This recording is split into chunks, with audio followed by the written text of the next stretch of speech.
National team in Russia, they used to work with leather. It's called leather. Arthur gonna have problems. If Arthur can take Bivol's punch, Bivol had to work for a long time. But if Bivol can't take Arthur's punch, that 100% knockout ratio gonna stay.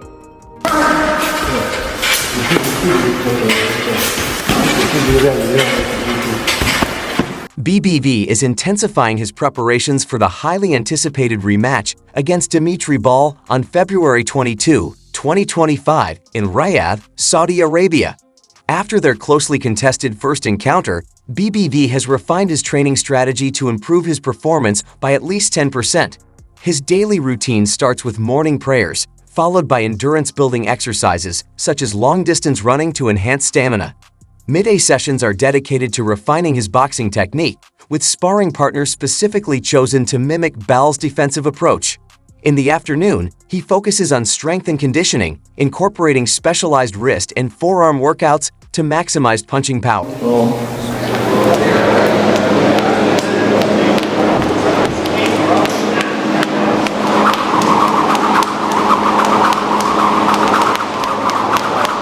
BBV is fully dedicated to his preparation for the rematch against Dmitry Bivol. He expects complete focus from his coach, Mark Ramsey, ensuring that every detail of his training is meticulously planned for success. Unlike fighters who juggle training with media commitments and other distractions, BBV remains unwavering in his discipline. His sole priority is refining his skills and conditioning, pushing himself to be the absolute best when he steps into the ring. We don't need people who destroy you. You need to focus for some different things every training. You have some different things to prove. I think it's good to do more focus in training.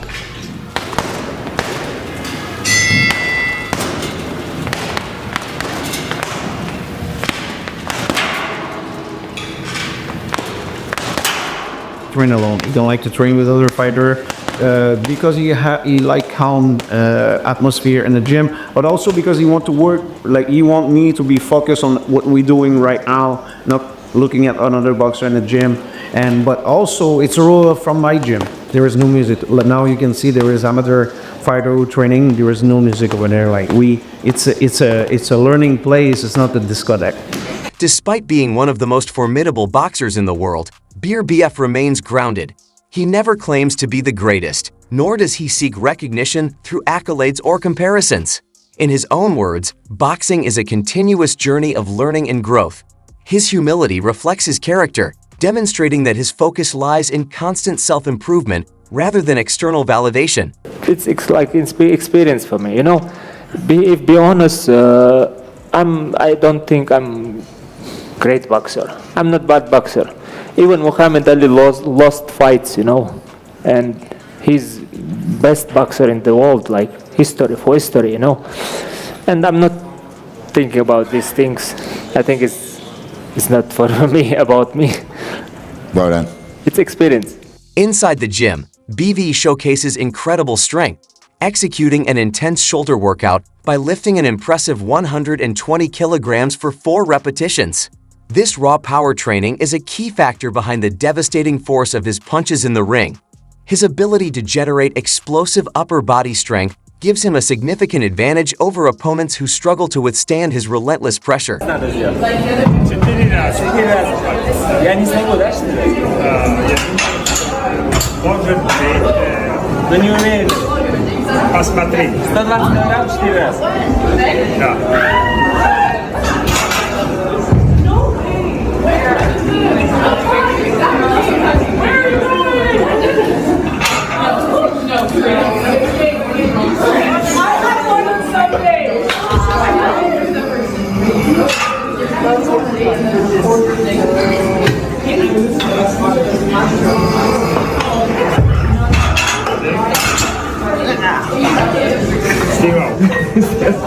Footage from Beterbiev's training camp highlights his relentless commitment to strengthening his defense. He is diligently refining his guard and movement, aiming to be not just a formidable offensive force, but also a master at neutralizing Bivol's attacks. His training emphasizes maintaining a tight guard, expertly blocking punches, and setting up precise counterattacks.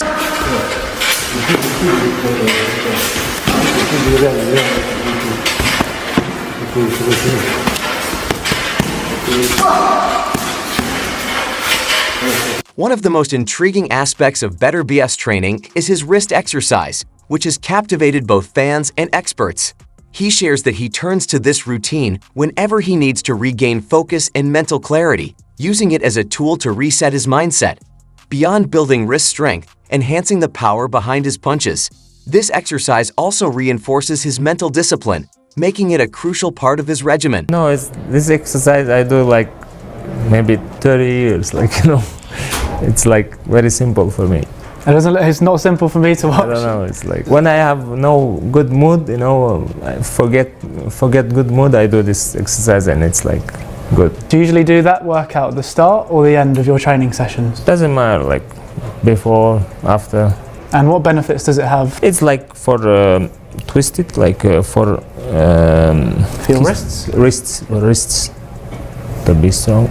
To be honest, I forget for what this is. We have to give him that. He came with a very strong, tight defense in that fight, and we was not able to really like make him do a bad move and catch him right on the chin or right. Majority of the punch was on the guard and outside of the straight punches, straight right. It was hard to catch, like very clean. I think we can do a way better job at this, using the right angle and the right punch at the right moment, and of course it will do a lot more damage. As you mentioned Dmitry's movement earlier on, how key do you think working the body might be, especially in the second fight, just to try and slow him down from letting him find that rhythm of being able to box and move the way that he does? It's always important. Like if you look in the past, that was always a part of Artur Beterbiev, like mixing not only body, but body is very important too. Like it's a big part of boxing. Going to the body, going to the head, try to mix those punch, of course. We know over the last 2 or 3 years, especially of Artur's career, he hasn't been as active as what he'd have liked. He's had some pullouts for injuries, as you mentioned, with their first fight was delayed as well. But now he goes into this rematch. Like I said, no issues so far. He's only 5 months on from the first fight by the time the fight night comes around. How much more of an improved or a better version do we see from Artur, knowing that he's been able to get back out quickly? A very good question, because it's a major point for us. Like you say, a couple of last year, we was doing a fighter here for many different reasons that we had, but we fail not only for the fight, but also in the training. Like we have a momentum. We have a point, like we recuperate Artur not from zero, but he's coming back from a fight. We're going back to the gym. We keep working on the little details that we want to improve, and we see Artur keep improve as a boxer, and it's great, because we always in the past was like good performance, and now out and already know David wants to fight the winner of Bivol and Beterbiev. But Nez, I'm gonna be the first one to tell you this, but I know you're gonna disagree with me. Nobody's beating Artur Beterbiev at 175, bro. Nobody. David to get his ass knocked out. Bivol is going to get his ass knocked out. And if Canelo want that smoke at 175, Canelo would get knocked out by Beterbiev. But Beterbiev is the best boxer at 175. He's a beast, Nez. My nigga be chopping trees when he training for fights, man. Beterbiev is that nigga, man. I know he's old. Y'all niggas,